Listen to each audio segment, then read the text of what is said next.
नमस्कार विद्यार्थी मित्रांनो, तुमचं पुन्हा एकदा VCC ट्युटोरियलमध्ये खूप खूप स्वागत आहे. आजच्या या लेक्चरमध्ये आपल्याला जो निर्देशक भूमिती, ठीक आहे, ज्याचा की सराव संच 1.5 हा मागच्या लेक्चरमध्ये आपण कंप्लीट केला होता. तिथून पुढे या लेक्चरला आपल्याला काय करायची, सुरुवात करायची. ठीक आहे. सो आजच्या या लेक्चरमध्ये आपल्याला काय करायचं बघा. सो सगळ्यात अगोदर तुम्हाला काय करायचं आहे की जर समजा आपल्या कोणी चॅनलला सबस्क्राईब केलं नसेल तर सगळ्यात अगोदर सबस्क्राईब करून घ्या. त्याच्यानंतर आपण आपल्या लेक्चर्सकडे जाऊया. नंतर लेक्चर बघा म्हणजे तुम्हाला सगळं कळेल की काय दिले याच्यामध्ये आणि काय दिलेलं नाहीये. ठीक आहे. सो आपल्याला जो आताचा जो पॉईंट बघायचा आहे आपल्याला ते बघायचं बघा की रेषाखंडाचे विभाजन.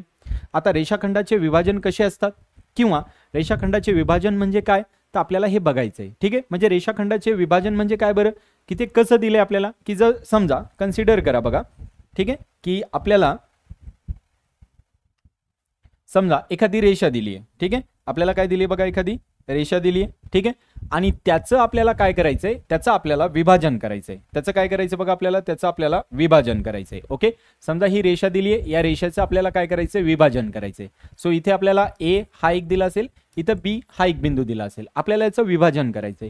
मग आता विभाजन करायचं म्हणजे काय बघा, त्याचं विभाजन समजा तुम्ही काय केलं, 1 आणि 2 या गुणोत्तरामध्ये केलं. याला गुणोत्तर म्हणतात. मग 1 आणि 2 या गुणोत्तरामध्ये केलं म्हणजे काय, तर हे 1 आहे आणि इथून इथपर्यंत जे उत्तर असेल किंवा जे पण असेल त्याचं गुणोत्तर किती आहे, 2 आहे. याचं गुणोत्तर 1 आहे, याचं गुणोत्तर 2 आहे. याचा अर्थ तुम्हाला जर याला लिहायचं असेल, याला काहीतरी नाव मध्ये देऊया सी, म्हणजे ए पासून सी आणि सी पासून बी याचं जे गुणोत्तर दिले ते आपल्याला 1:2 दिले. ठीक आहे. याला जे लिहितो ना आपण, याला म्हणतो बघा 1:2, म्हणजे त्याचं गुणोत्तर जे आहे ते 1:2 आहे. आता 1:2 आहे, यालाच काय लिहितात बघा, 1/2 असं सुद्धा लिहितात, तसं सुद्धा लिहितात. आता आपल्याला काय करायचंय, मग आता या लेक्चरमध्ये किंवा याच्या पुढच्या ज्या 2-3 लेक्चर्स असतील आपल्याला याच्यामध्ये काय शिकायचं बरं की आपण हे जे त्याचं विभाजन करणार आहे, कुणाचं, रेषाखंडेचं. ठीक आहे. सो रेषाखंडेचं आपण जे विभाजन करणार आहे ते कशामध्ये होईल किंवा कशा प्रकारे होईल. म्हणजे फॉर एक्झाम्पल काय देतील बरं, तुम्हाला हे बिंदू देतील, हा बिंदू देतील आणि तुम्हाला हा वाला बिंदू पण देतील. तुम्हाला सांगतील की त्याचं गुणोत्तर काय आहे ते सांगा. कधी कधी काय देतील बरं, तर तुम्हाला कधी कधी हा बिंदू देतील, याचं गुणोत्तर देतील, हा बिंदू देतील, तुम्हाला सांगतील की तो कोणत्या बिंदूमधून तो विभाजित झाला. किंवा कधी कधी काय देतील, हा बिंदू यांचं गुणोत्तर देतील, हा बिंदू काढायला सांगतील. म्हणजे तुम्हाला सराव संच 5.2 जो आहे त्याच्यामध्ये तुम्हाला काहीही काढायला सांगतील, पण याच्याशी आधारितच. जसं आपण मागच्या लेक्चरमध्ये काय शिकलो होतं बरं, तर मागच्या लेक्चरमध्ये आपण काय केलं होतं की आपण अंतर काढलं होतं आणि अंतराचं सूत्र वापरलं होतं. बरोबर आहे. वर्गमुळात x2 - x1 त्याचा वर्ग अधिक y2 - y1 त्याचा वर्ग, आणि मग त्याला आपण किमती वगैरे ठेवून त्याला सोडवत होतो, अंतर काढत होतो 2 बिंदूमधलं. मग त्याच्यावरून आपण बरेचसे प्रश्न वगैरे आपले बघितले. बरोबर आहे की नाही, की जसं की हे काय समरूप त्रिकोण आहे किंवा समरूप चौकोन आहे ते सांगा, ते ओळखा किंवा ते दाखवा आहे की नाहीये, किंवा ते त्याचे शिरोबिंदू आहेत तर त्याचं समरूप चौकोन आहे का बघा. तर ते सगळं आपण मागच्या 4 लेक्चरमध्ये बघितलेले. ठीक आहे. सो आता या लेक्चरमध्ये आपल्याला काय करायचंय की त्याचं गुणोत्तर कसं विभागलं जातं ते आपल्याला बघायचंय. ठीक आहे. सो हे तुम्हाला ऑलरेडी दिलेले बघा तुमच्या बुकमध्ये सुद्धा, की एक ए नाव आहे, एक पी आहे, एक बी आहे. जे मी दिले तसंच त्यांनी पण दिले. याचं 6-10 हे गुणोत्तर दिले. मग काय करावं लागेल बरं, ए पासून पी पर्यंत 6 लिहावं लागेल, पी पासून बी पर्यंत 10 लिहावं लागेल. मग 6/10 म्हणजेच किती येईल बरं, 3/5. बरोबर आहे. आता खाली काय दिलं बरं, हेच गुणोत्तर जर आपल्याला लिहायचं झालं तर तुम्ही 6/10 पण लिहू शकता आणि 3/5 पण लिहू शकता. लक्षात येतंय.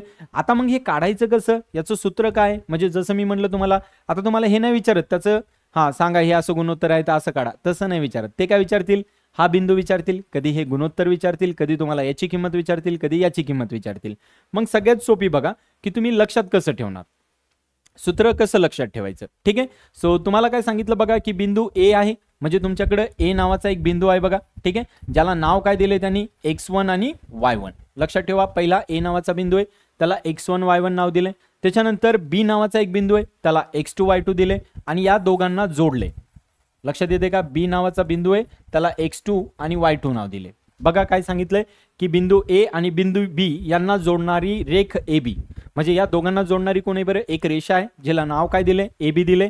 याचं गुणोत्तर म्हणजे या दोघांचं जे गुणोत्तर आहे याचं गुणोत्तर काय दिले बरं, यम आणि यन दिले. लक्षात येते, याचं गुणोत्तर काय दिले बरं आपल्याला, यम आणि यन. लक्षात ठेवा, हे जे आपण सगळं बघतोय, ठीक आहे, हे परत तुम्हाला 11वी-12वीला सुद्धा आहे, जेईला वगैरे, सीईटीला. ठीक आहे. सो तिथे सुद्धा तुम्हाला याचा वापर करायचा आहे, त्याच्यामुळे नीट लक्ष देऊन ऐका. ठीक आहे. म्हणजे असं नाही की तुम्ही आता मराठी मीडियमला आहेत आणि 11वीला गेल्यावर तुम्ही सायन्स घेऊ शकत नाही. सायन्स मराठी मीडियमला आहे किंवा इंग्लिश मीडियमला आहे किंवा सेमी मीडियमला आहे याच्यावरून ठरवलं जात नाही. तर सायन्स तुम्हाला किती येते, तुम्ही आकलन किती केले, तुम्ही समजून किती घेतलंय, तुम्हाला किती गोष्टी येतात, तुम्ही पाठांतर केलंय की त्याला नीट समजून घेतलंय, तुम्ही जे गणित लिहिलेत ते तुम्ही परत परत प्रॅक्टिस करून सोडवले, समजून सोडवले, ठीक आहे, त्याला फार महत्त्व आहे. तुम्ही जर फक्त रट्टा मारलाय, ठीक आहे, किंवा एक्झामला कॉपी वगैरे केली तर परत मग हेच तुम्हाला 11वी 12वीला अवघड जाणार आहे. जर समजा तुम्ही हे व्यवस्थित आत्ता बघितलं, आत्ता व्यवस्थित गणित वगैरे सोडवले तर नंतर तुम्हाला याचा त्रास होणार नाही.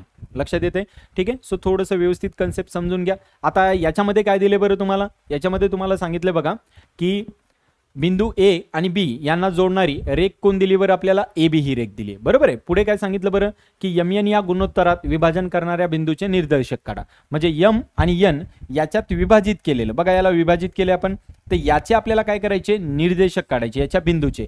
मग इथं ए बी नाव दिले, याला आपण काय नाव देऊया बरं, सी. लक्षात येते का. मग आता याला सी नाव दिले तर आपल्याला या सी चे बिंदू काढायचे. आता मला सांगा या सी चे बिंदू पण कोण असेल बरं, एक एक्स असेल आणि एक कोण असेल, वाय. जसे याचे दोन आहेत एक्स आणि वाय, याचे पण एक्स आणि वाय, तसं याचं पण कोण असेल बरं, एक्स आणि वाय. तर मग कसं काढायचं, लक्षात ठेवा कसं काढायचं, एकदम सोपं आहे.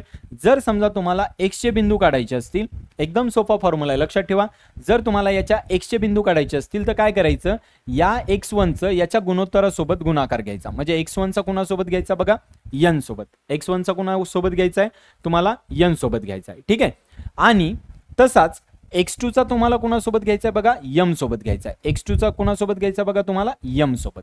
लक्षात आलं का काय केलंय, म्हणजे याच्या पहिल्याचं याच्या n च्या गुणोत्तरासोबत गुणाकार करायचा, याच्या दुसऱ्याचा याच्या पहिल्याच्या m या गुणोत्तरासोबत गुणाकार करायचा. तर तुम्हाला अशा प्रकारे भेटायला पाहिजे. कुठे कुठे शाळेमध्ये असं पण सांगतात बघा, अगोदर mx2 नंतर nx1, तर चालतं. तुम्ही याला अगोदर याला नंतर किंवा याला अगोदर याला नंतर लिहिलं तरी पण चालतं, काही फरक पडत नाही. त्याच्यानंतर काय करायचं बघा, खाली या दोन गुणोत्तराची बेरीज करायची. कुणाकुणाची बरं, m ची आणि n ची.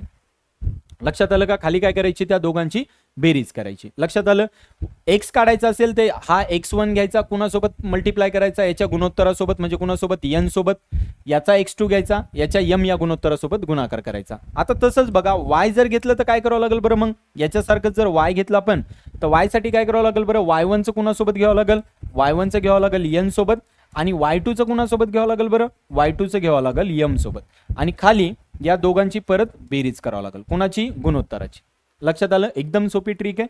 काय करायचं, गुणोत्तराचं जे सूत्र आहे आपल्याला विभाजन जे करणार आहे ते सूत्र कसं लक्षात ठेवणार बघा, की तुम्हाला m आणि n रेशिओ दिला असेल तर तुम्हाला काय विचारतात, याचे काय करा, किमती काढा. हा जो बिंदू आहे m आणि n ला विभाजित करतोय, या बिंदूच्या किमती काढा. तर कशा काढणार बरं, याच्या पहिल्या x ची किंमत काढायची असेल तर हे x1 कुणासोबत घेऊन जायचं, n सोबत. x2 कुणासोबत घेऊन यायचं, m सोबत. आणि या दोघांच्या मध्ये काय करायचं, बेरजेचं चिन्ह वापरायचं, भागिले. काय करायचं, यांचं जे गुणोत्तर दिले त्यांची बेरीज करायची. सेम तसंच y काढायचं तर काय करावं लागेल बरं, याचं y1 n सोबत घेऊन जा, याचं y2 m सोबत घेऊन जा आणि खाली परत त्या दोघांची काय करायची, बेरीज करायची. सो हे फॉर्म्युला लक्षात ठेवा, हा फार महत्वाचा आहे आपल्यासाठी, ठीक आहे. x इज इक्वल टू आणि y इक्वल टू. हे पाठ केला तुम्ही, जसं आपण अंतराचे सूत्र काढले होते बघा, एक फॉर्म्युला लक्षात ठेवला की सगळं आपल्याला सराव संच आला. सेम इथे तीच प्रोसेस आहे की सगळा तुम्हाला सराव संच येऊन जाईल जर तुम्ही हे दोन फॉर्म्युले काय केले, पाठ केले तर. लक्षात आलं, फॉर्म्युले पाठ करून ठेवा, ठीक आहे. त्याच्यानंतर बघा पुढच्या याच्यात जाऊया. काय सांगितलं की रेषाखंडाच्या मध्यबिंदूचे सूत्र.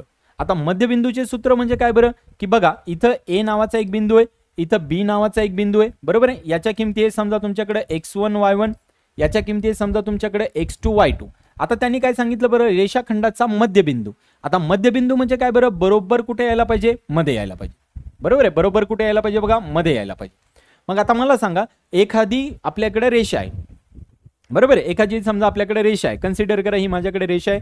आता याचा बरोबर आपल्याला मध्यबिंदू घ्यायचा आहे, बरोबर आहे. मध्यबिंदू घ्यायचा म्हणजे काय, बरोबर मधातली लाईन घ्यायची. याचा अर्थ इकडला भाग आणि इकडला भाग या दोघांचं गुणोत्तर कसं असायला पाहिजे बरं, सारखं, बरोबर आहे. या दोघांचं गुणोत्तर कसं असायला पाहिजे, सारखं. म्हणजे याचं जर 2 असेल तर याचं पण 2 असेल, याचं जर 1 असेल तर याचं पण काय असेल बरं, 1 असेल, बरोबर आहे. का बरं, कारण की आपण काय करतोय, बरोबर मध्ये घेतो. मध्ये म्हणजे काय, सेंटर पॉईंट. म्हणजे दोन्हीकडे त्याच्या बाजू कशा असायला पाहिजे, सारख्या. म्हणजे याचा अर्थ या दोघांचं गुणोत्तर काय असायला पाहिजे बरं, समजा याचं 4 आहे तर याचं पण 4 असायला पाहिजे. मग गुणोत्तर आपण कसं लिहितो, 4 4 म्हणजे काय बरं, 1 1.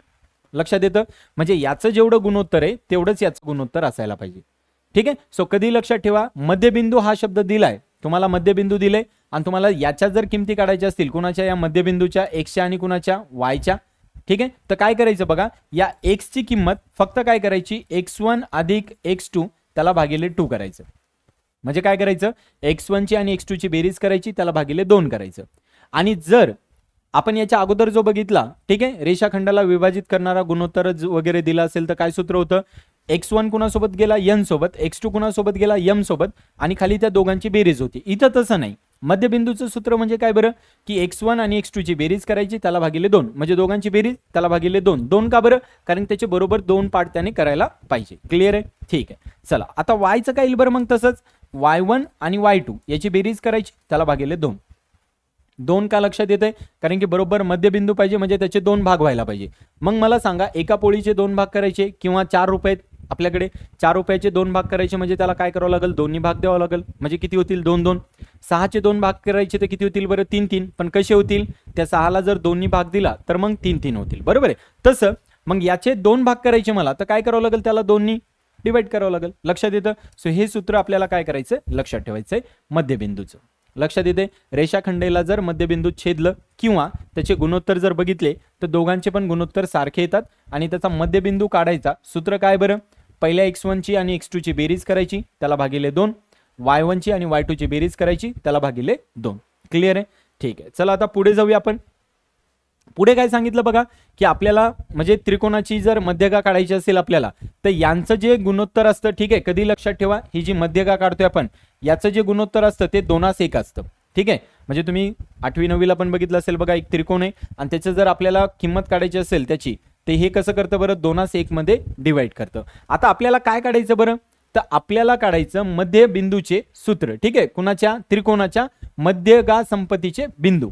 म्हणजे आता बघा, हा त्रिकोण आहे, आता कोणते मध्यगा बिंदूचे आहेत ते पण तुम्हाला मी सांगतो. म्हणजे ही लाईन अशी चालली आहे तुमची बघा, ही लाईन तुमची अशी चालली आहे आणि ही लाईन तुमची अशी चालली आहे. तर आपल्याला कुणाचे बिंदू काढायचे कळलं का, आपल्याला याचे बिंदू काढायचे. लक्षात येते, आपल्याला याचे बिंदू काढायचे आणि याला तुम्ही काय म्हणणार, याला नाव द्यायचं तुम्हाला जी. याला काय नाव द्यायचं तुम्हाला, जी. लक्षात येते का. आणि लक्षात ठेवा, इथून इथपर्यंत म्हणजे याचं आणि याचं जर बघितलं आपण ते हे 2:1 आहे, याचं आणि याचं बघितलं तर हे पण 2:1 आहे, याचं आणि याचं बघितलं तर याचं पण गुणोत्तर 2:1 आहे. ठीक आहे, आता त्रिकोण आहे म्हटल्यावर याला नाव काय येईल बरं, ए बी आणि सी, बरोबर आहे. मग याचे काय असतील बरं बिंदू, x1 आणि काय असेल बरं y1, याचे काय असतील बरं x2 आणि y2, याचे काय असतील बरं x3 आणि y3. लक्षात येत आहे. सो आपण यांचे बिंदू लिहिले. लक्षात ठेवा, मध्य जो संपत बिंदू आहे तुमचा, तो संपत बिंदूचे जे नोटेशन आहे किंवा जे सिम्बॉल आहे त्याला स्मॉल जे ने डिनोट केलं जातं. लक्षात ठेवा. मग मला सांगा, याच्या किमती काढायच्या म्हणजे परत कुणाच्या काढायच्या बरं, x आणि yच्या. याच्या किमती काढायच्या म्हणजे परत कुणाच्या काढायच्या, x आणि yच्या किमती काढायच्या. ठीक आहे, चला मग आता आपण पुढच्या ह्याच्यात काढूया. बरं ठीक आहे, इथे जागा नाही आपल्याकडे, इथेच काढू. मग बघा, जर तुम्हाला एक्सच्या किमती काढायच्या असतील तर कशा काढायच्या लक्षात ठेवा, म्हणजे याच्या एक्सच्या आणि कुणाच्या काढायच्या वायच्या. पण हे कोण आहे लक्षात आलं, हे त्रिकोण आहे. जर त्रिकोण असेल तर सूत्र वापरायचं, जर रेषा असेल तर मग पाठीमागचे जे 2 सूत्र दिले ते वापरायचे. लक्षात येते. मग आता बघा, जर तुम्हाला याच्या एक्सची किंमत काढायची तर काय करायचं, सगळ्यात सोपं, x1 ची, x2 ची आणि x3 ची बेरीज करायची, त्याला भागिले 3 करायचं. सगळ्यात सोपं आहे. कुणाकुणाची बघा, x1 ची, x2 ची, म्हणजे याच्या x1 ची, x2 ची आणि x3 ची बेरीज करायची, त्याला भागिले 3 केलं तर कुणाची किंमत भेटते, x ची.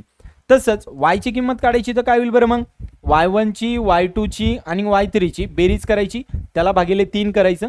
म्हणजे इथं पण तुम्हाला काय भेटेल बरं, इथं पण तुम्हाला y ची किंमत भेटेल. लक्षात येतं. x आणि y ची किंमत कशी काढायची, या x1, x2, x3 ची बेरीज करा, त्याला भागिले 3 करा, तुम्हाला x ची किंमत भेटेल. y1, y2, y3 ची बेरीज करा, त्याला भागिले 3 करा, तुम्हाला y ची किंमत भेटेल. लक्षात येतं. म्हणजे कुणाची किंमत भेटली आपल्याला, x आणि y ची, ज्याला आपण कॅपिटल G म्हणणार. आणि G म्हणजेच काय, मध्यगा संपत्ता बिंदूचे सूत्र आहे. ठीक आहे. सो हे लक्षात ठेवा की आपल्याला काय कॅल्क्युलेट करायचंय आणि कसं करायचंय. आता जाऊया बघा, आपल्या जे फॉर्म्युले आपण शिकलो त्याच्याकडे. हे 3 फॉर्म्युले तुमच्या बुकमध्ये पण आहेत बघा. ठीक आहे.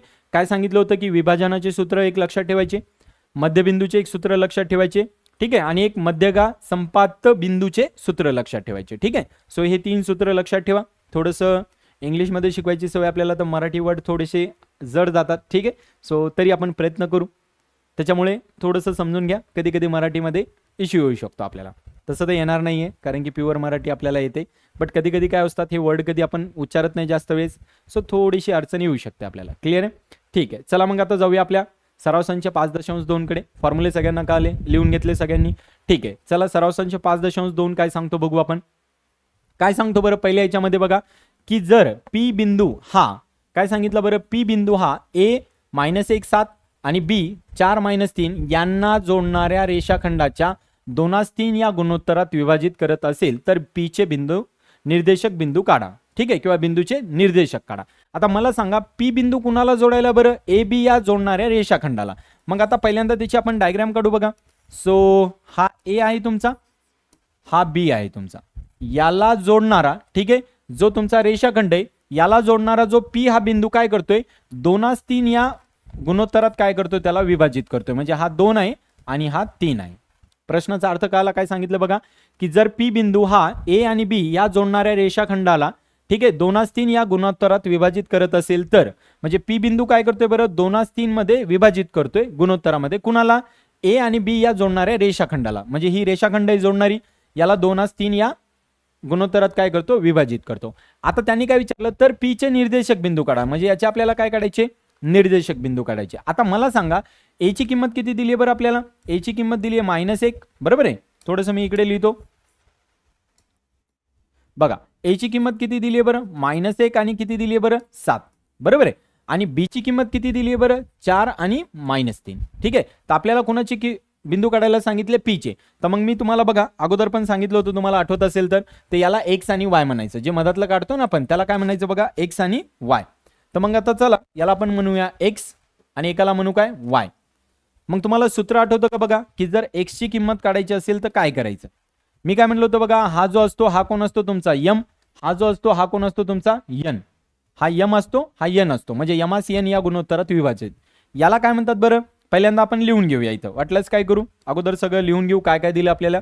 आपल्याला दिले बघा यम ची किंमत दिली आहे 2, यन ची किंमत दिली आहे बघा 3, बरोबर आहे. त्याच्यानंतर काय बरं ए चे बिंदू दिले आपल्याला, किती दिले बरं -1 आणि किती दिलेत 7.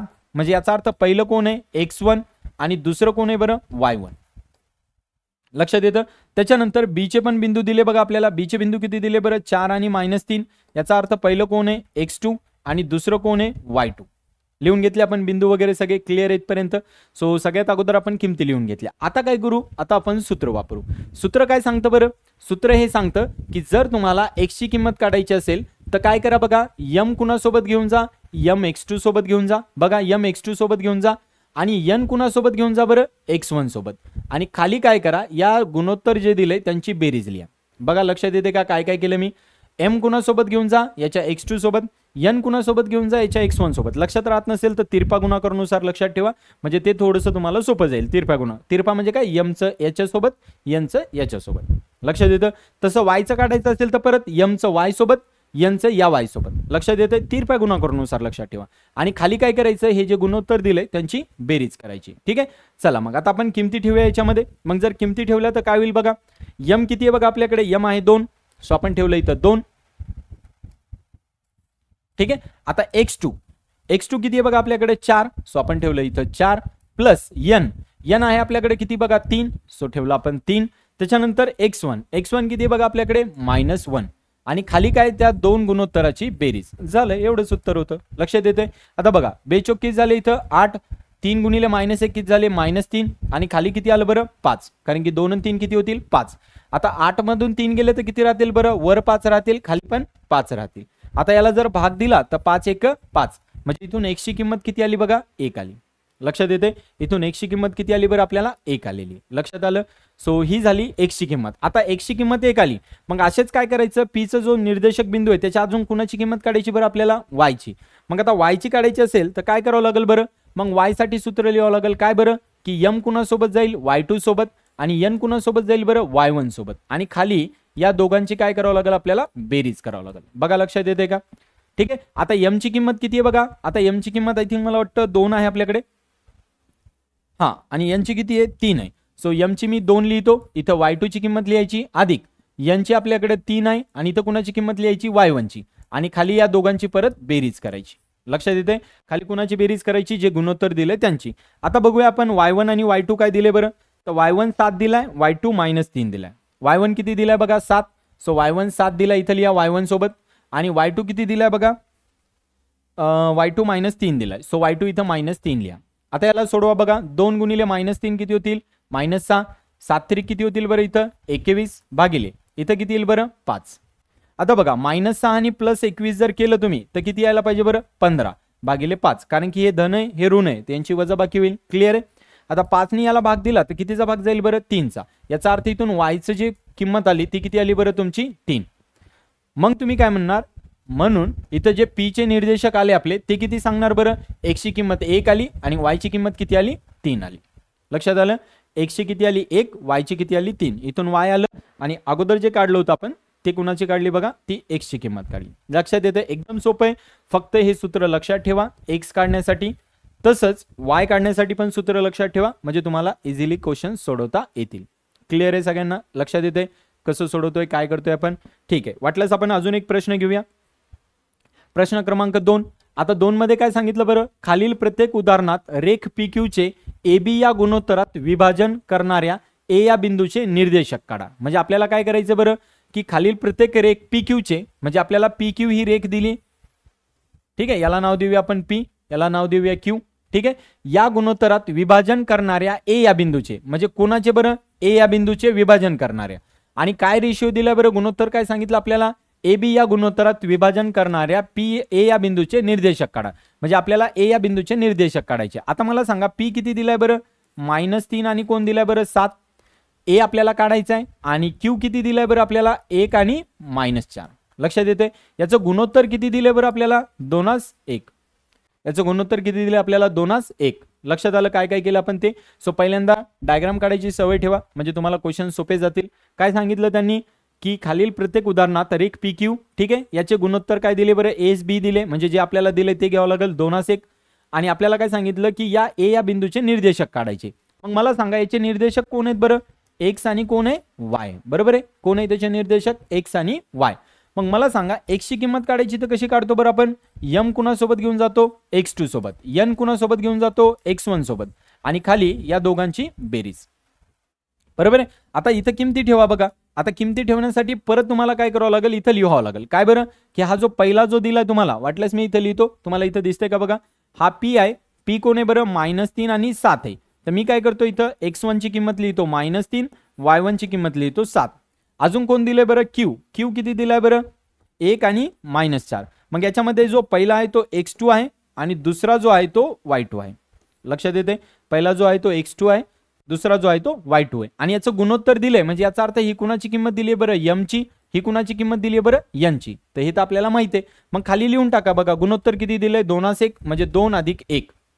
आता m नी कुणाला गुणायचं बरं x2 ला. m किती आपल्याकडे 2, याने कुणाला गुणायचं x2 ला. x2 ला म्हणजे काय, याच्या पहिल्यावाल्या संख्येला. इथं लिहिलेलं बघा आपण x2 किती आपल्याकडे 1 अधिक n नी कुणाला गुणायचं, n म्हणजे किती 1, याने कुणाला गुणायचं x1 ला. x1 म्हणजे याचा पहिली संख्या, ती किती आपल्याकडे -3. आता याला जर सोडवलं तुम्ही तर किती येईल बघा, x बरोबर 2 गुणिले किती येईल इथं 2, प्लस गुणिले मायनस काय होईल -3 भागिले खाली किती येईल बरं 3. आणि याला जर सोडवलं तर किती येईल बरं -1/3, म्हणजे 1/3. लक्षात आलं. सूत्र लक्षात ठेवायचं, उत्तर लगेच येऊन जाईल. क्लिअर आहे. सूत्र आलं लगेच आन्सर पण येऊन जाईल. आता तसंच कोण काढायचं बरं y. मग y साठी काय असेल बरं, m कुणासोबत जाईल y2 सोबत, प्लस n कुणासोबत जाईल बरं y1 सोबत, आणि खाली या दोघांची बेरीज. लक्षात येतंय. मग परत बेरीज काय येईल बरं इथं 2 + 1. बरोबर आहे. बेरीज तर तीच येईल 2 + 1. क्लिअर आहे. आता m कुणासोबत y2 सोबत, m ची किंमत किती आहे बघा 2 आहे. आता y2 किती आहे बघा तुमचा, y2 आहे तुमचा -4, तो लिहून टाका इथं, अधिक n किती आपला 1, आणि y1 किती आहे बघा तुमचा, y1 आहे तुमचा 7, सो इथं ठेवून टाका 7. आता याला फक्त सोडवा, काय येईल बरं 4 2 8 -8 येतील. बरोबर आहे. अधिक इथे किती येतील 7 भागिले किती येईल 3, म्हणजे किती आलं बरं -1/3. म्हणजे पहिला पण -1/3 आला आणि दुसरा पण -1/3 आला. याचा अर्थ A या बिंदूचे निर्देशक कोण झाले बरं -1/3 -1/3. लक्षात येते. सो अशा प्रकारे तुम्हाला प्रश्न सोडवायचे. आता या प्रश्न क्रमांक 2 मध्ये पुढे तुम्हाला असेच प्रश्न दिलेले आहेत. या सगळ्यांना याच पद्धतीने सोडवायचे. ठीक आहे. तुम्हाला काही डाऊट असेल, इश्यू असेल, तुम्ही सांगू शकता मला. ठीक आहे. आपण ते पण क्वेश्चन्स परत घेण्याचा प्रयत्न करूया. काही तुम्हाला डाऊट असतील तर त्याचे स्पेशल लेक्चर्स ठेवू आपण. ठीक आहे. सो तुम्हाला करायचं काय, ते या लेक्चरला पूर्ण व्यवस्थित बघायचं आहे आणि पुढच्या प्रश्नांना तुम्हाला स्वतः प्रयत्न करायचे. जर नाही आले तर नेक्स्ट लेक्चरमध्ये मी सांगेल, बट तुम्हाला याचे प्रयत्न करायचा आहे. ठीक आहे. आणि तुमच्या फ्रेंड्सला पण आपल्या चॅनलची लिंक काय करा, शेअर्स करा. ठीक आहे. त्यांना पण काय करा, सबस्क्राईब करायला सांगा आणि बरंच काही अजून अभ्यास वगैरे पण करा तुम्ही. ठीक आहे. भेटूया नेक्स्ट लेक्चरमध्ये. तोपर्यंत धन्यवाद. Thank you so much.